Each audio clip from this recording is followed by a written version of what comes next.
प्रिय विद्यार्थी मित्रांनो, मी दीपाली कुलकर्णी देशमुख माझ्या विंग्स ऑफ फिजिक्स या चॅनलमध्ये आपलं सगळ्यांचं मनपूर्वक स्वागत करते।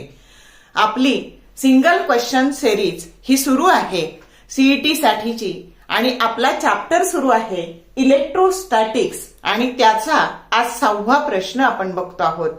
तर आपल्याला साधारणतः 5 मिनिटांमध्ये एक प्रश्न कंप्लीट करायचा आहे आणि असं रोज एक एक प्रश्न करून आपलं छान असं कलेक्शन होणार आहे। कारण बोर्ड परीक्षेनंतर आपली सीईटी लगेच आहे आणि मग त्यावेळी आपल्याला एकदम अभ्यास करणं शक्य नाही, म्हणून आपण असा थोडा थोडा अभ्यास करणार आहे। तर आजचा जो प्रश्न आहे ना तो तुम्हाला रेग्युलरला पण उपयोगी आहे आणि त्या आर्टिकलवर सीईटीला कसे प्रश्न विचारले गेले हे पण आपण पाहणार आहे। म्हणजे आजच्या या भागामध्ये तुमची दोन्हींची तयारी होणार आहे। तर प्रश्न असा आहे की प्रश्न तुम्हाला असा विचारला जाईल, distinguish between polar dielectric and non polar dielectric रेग्युलरला स्टेट बोर्डला, किंवा distinguish between polar molecule and non polar molecule. मग सगळ्यात आधी लक्षात ठेवायचं, कोणताही डिफरन्स जेव्हा आपल्याला लिहायला येतो तेव्हा 2 मार्कासाठी 2च पॉइंट लिहायचे आणि त्यातला पहिला पॉइंट प्रिपेअर करताना नेहमी डेफिनेशनचा प्रिपेअर करायचा। का करायचा डेफिनेशनचा प्रिपेअर? तर जर समजा तुमच्या सेक्शन ए मध्ये जो क्वेश्चन 2 आहे त्याच्यामध्ये तुम्हाला व्हेरी शॉर्ट आन्सर 1 मार्कासाठी प्रश्न येतो आणि तिथे जर हा प्रश्न विचारला गेला की डिफाईन पोलर डायइलेक्ट्रिक किंवा डिफाईन नॉन पोलर डायइलेक्ट्रिक, तर इथलीच प्रिपेअर केलेली डेफिनेशन आपल्याला तिथे लिहिता येते आणि म्हणून नेहमी डिफरन्सची तयारी करताना पहिला पॉइंट डेफिनेशनचा लिहायचा। मग आता पोलर डायइलेक्ट्रिक काय असतं? तर असं डायइलेक्ट्रिक की ज्याचं सेंटर ऑफ मास, पॉझिटिव्ह चार्जचं सेंटर ऑफ मास हे निगेटिव्ह चार्जच्या सेंटर ऑफ मासला कोइन्साइड झालेलं नसतं। आलं लक्षात? आणि म्हणून जेव्हा असा पॉझिटिव्ह आणि निगेटिव्ह चार्ज जेव्हा तिथे असतो आणि तो काहीतरी अंतराने सेपरेट झालेला असतो त्याला डायपोल मुवमेंट असते। आणि मग डायपोल मुवमेंट असते याचाच अर्थ काय असतो? तर ते मॉलिक्यूल हे पोलर डायइलेक्ट्रिक असतं। समजलं का? आणि मग डेफिनेशन कशी करायची? ए polar dielectric is a molecule in which center of mass of a positive charge that do not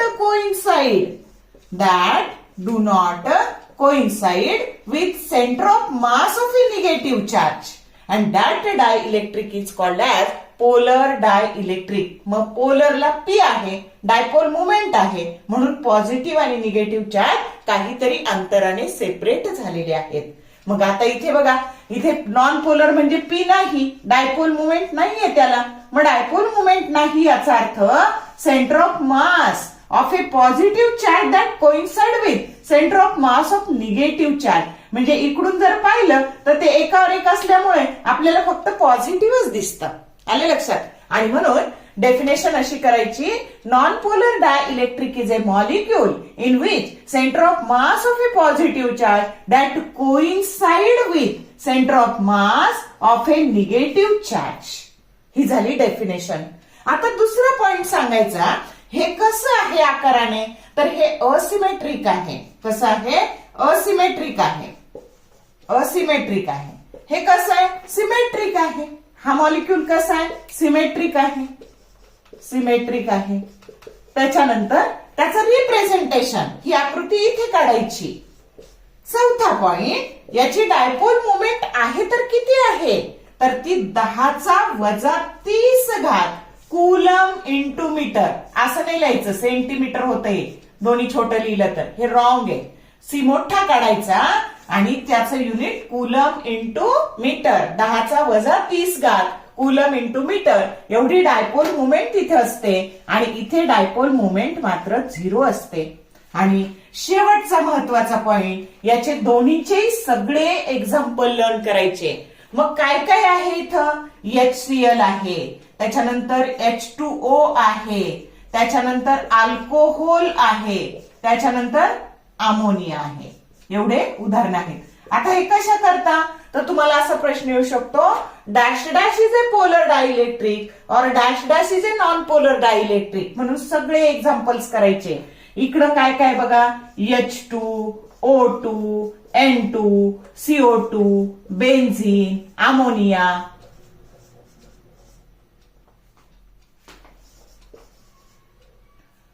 benzene आणि मिथेन, मिथेन एक्सेट्रा, हे त्याचे सगळे एक्झाम्पल आहे. मग कळला का फरक तुम्हाला? याचे पण सगळे एक्झाम्पल नीट करायचे आणि त्याच्यावरच सीईटीला प्रश्न विचारला जातो. तर आता आपण बघूया की सीईटी 2019 ला या आर्टिकलवर काय प्रश्न विचारला गेला ते. प्रश्न असा आहे बघा, which of the following molecule is a polar molecule? मग ऑप्शन ए दिलाय तुम्हाला H2O, बी दिलाय तुम्हाला O2, ऑप्शन सी दिलाय तुम्हाला CO2 आणि डी दिलाय H2. मग आता बघा कोणतं आहे यातलं? तर ऑप्शन ए आहे H2O हा पोलर मॉलिक्यूल आहे किंवा पोलर डायइलेक्ट्रिक आहे. समजलं का मग कसं उत्तर द्यायचं ते? आता हा प्रश्न बघा नीट, हा सीईटी 2024 ला विचारलाय. Out of the following molecules the one which represents the polar molecule. इथे पण पोलरच विचारलाय. ऑप्शन ए डी दिलाय, ऑप्शन बी ए दिलाय, ऑप्शन सी दिलाय आणि ऑप्शन डी बी दिलाय. तर आता इथे पहिला जो आहे ना ए फिगर जी आहे ना H2O हा पोलर आहे, पण तो बी ऑप्शन दिलेला आहे आणि म्हणून तुमचं उत्तर येणार आहे बी ऑप्शन, की जो ए फिगर ही पोलर मॉलिक्यूलची आहे. तर या पद्धतीने असे दोन्ही प्रश्न, एक 2019 ला विचारलाय, एक 2024 ला विचारलाय आणि म्हणूनच ह्या डिफरन्स जर तुम्हाला चांगला येत असेल तर तुम्हाला त्याचं उत्तर सहजासहजी देता येईल. तर बघा विद्यार्थ्यांनो, आपण आज पोलर मॉलिक्यूल किंवा पोलर डायइलेक्ट्रिक आणि नॉन पोलर मॉलिक्यूल और नॉन पोलर डायइलेक्ट्रिक याचा डिफरन्स बघितला. त्याच्यावर सीईटीला कसे प्रश्न विचारले जातात हे पण पाहिलं.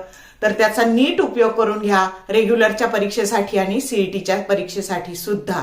जर तुम्हाला व्हिडिओ आवडला, लाईक करा, शेअर करा, कमेंट करा आणि अभ्यास करत चला. थोडा थोडा का होईना रोज अभ्यास करत चला. All the best for your study and thank you for watching this whole video.